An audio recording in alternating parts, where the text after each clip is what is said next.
Hello everyone. In this lesson, we'll introduce you to an interesting data structure that has got its application in a wide number of scenarios in computer science. And this data structure is tree. So far in this series, we have talked about what we can call linear data structures. Array, linked list, stack, and queue, all of these are linear data structures. All of these are basically collections of different kinds in which data is arranged in a sequential manner. In all these structures that I'm showing here, we have a logical start and a logical end. And then an element in any of these collections can have a next element and a previous element. So all in all, we have linear or sequential arrangement.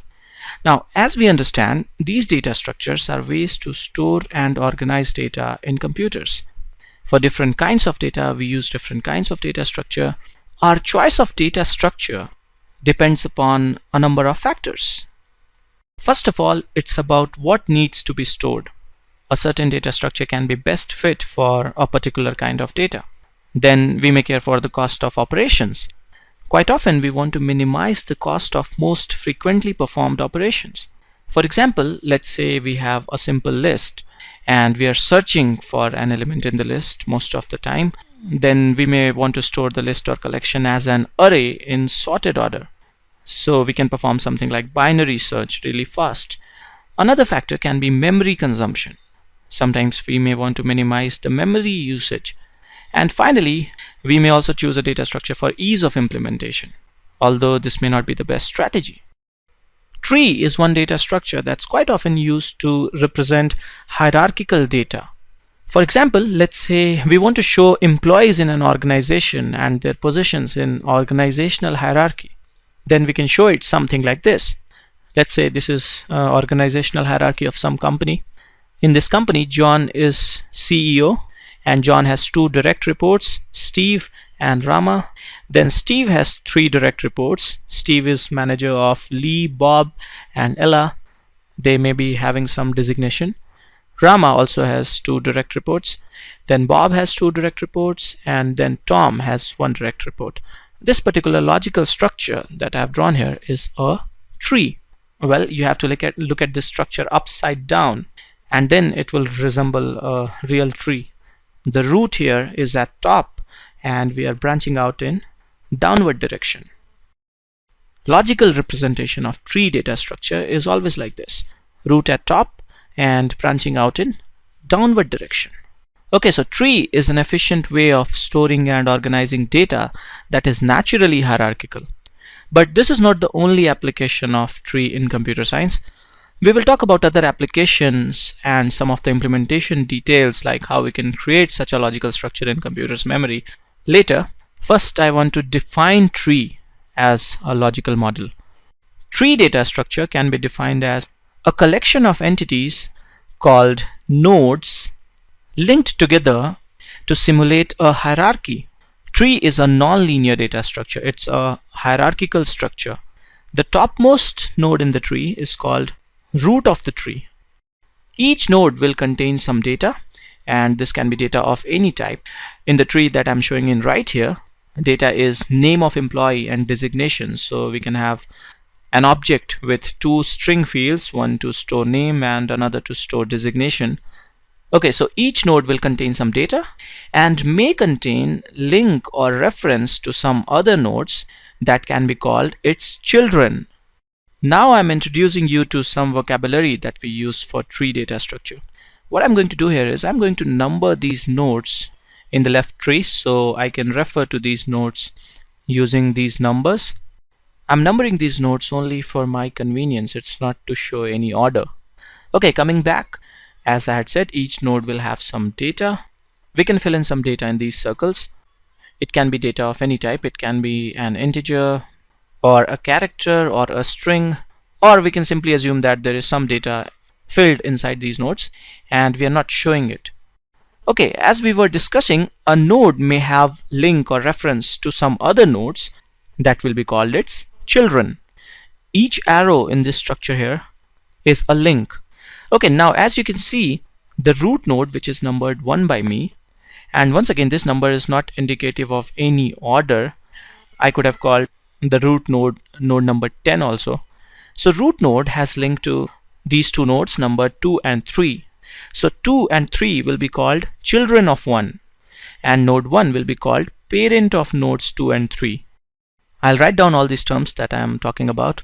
We mentioned root, children, and parent. In this tree, 1 is parent of 2 and 3. 2 is child of 1. And now 4, 5, and 6 are children of 2. So node 2 is child of node 1, but parent of nodes 4, 5, and 6. Children of same parent are called sibling. I'm showing siblings in same color here. 2 and 3 are sibling, then 4, 5, and 6 are sibling, then 7, 8 are sibling, and finally 9 and 10 are sibling. I hope you are clear with these terms now. The topmost node in the tree is called root. Root would be the only node without a parent. And then if a node has a direct link to some other node, then we have a parent-child relationship between the nodes. Any node in the tree that does not have a child is called leaf node. All these nodes marked in black here are leaves. So leaf is one more term. All other nodes with at least one child can be called internal nodes. And we can have some more relationships, like parent of parent can be called grandparent. So 1 is grandparent of 4 and 4 is grandchild of 1. In general, if we can go from node A to B walking through the links, and remember these links are not bidirectional, we have a link from 1 to 2, so we can go from 1 to 2, but we cannot go from 2 to 1. When we are walking the tree, we can walk in only one direction. Okay, so if we can go from node A to node B, then A can be called ancestor of B, and B can be called descendant of A. Let's pick up this node number 10. 1, 2, and 5 are all ancestors of 10, and 10 is a descendant of all of these nodes. We can walk from any of these nodes to 10. Okay, let me now ask you some questions to make sure you understand things. What are the common ancestors of 4 and 9? Ancestors of 4 are 1 and 2, and ancestors of 9 are 1, 2, and 5. So common ancestors will be 1 and 2. Okay, next question. Are 6 and 7 sibling? Sibling must have same parent. 6 and 7 do not have same parent. They have same grandparent. 1 is grandparent of both. Nodes not having same parent but having same grandparent can be called cousins. So 6 and 7 are cousins, and these relationships are really interesting. We can also say that node number 3 is uncle of node number 6 because it's sibling of 2, which is father of 6, or I should say parent of 6. So we have quite some terms in vocabulary of tree. Okay, now I'll talk about some properties of tree. Tree can be called a recursive data structure. We can define tree recursively as a structure that consists of a distinguished node called root and some subtrees, and the arrangement is such that root of the tree contains link to roots of all the subtrees. T1, T2, and T3 in this figure are subtrees. In the tree that I have drawn in left here, we have two subtrees for root node. I'm showing the root node in red, the left subtree in brown, and the right subtree in yellow. We can further split the left subtree and look at it like node number 2 is root of this subtree, and this particular tree with node number 2 as root has 3 subtrees. I'm showing the 3 subtrees in 3 different colors. Recursion basically is reducing something in a self-similar manner. This recursive property of tree will be used everywhere in all implementation and uses of tree.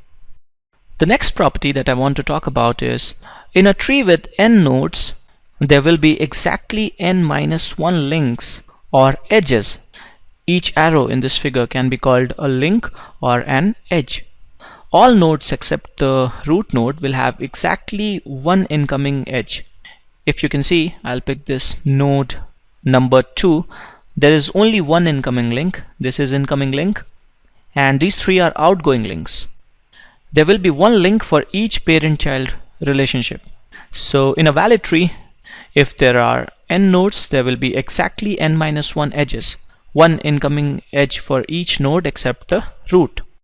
Okay, now I want to talk about these two properties called depth and height.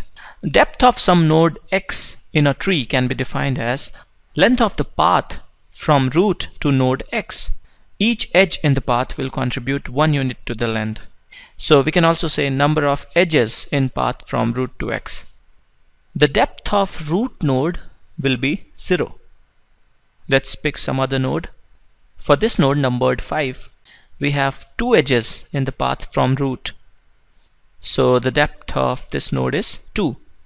In this tree here, depth of nodes 2 and 3 is 1, depth of nodes 4, 5, 6, 7 and 8 is 2, and the depth of nodes 9, 10 and 11 is 3.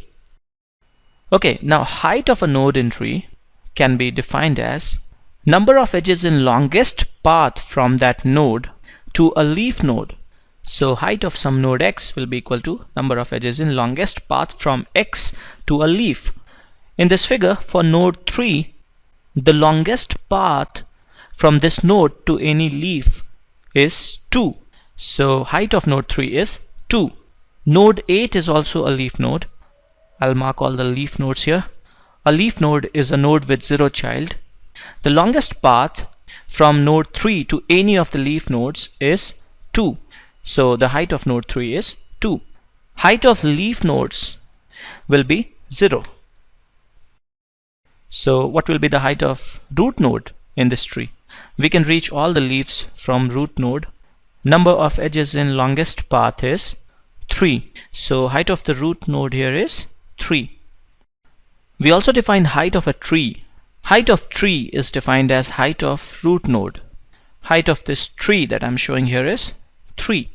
Height and depth are different properties, and height and depth of a node may or may not be same. We often confuse between the two. Based on properties, trees are classified into various categories. There are different kinds of trees that are used in different scenarios. Simplest and most common kind of tree is a tree with this property that any node can have at most 2 children. In this figure, node 2 has 3 children. I'm getting rid of some nodes.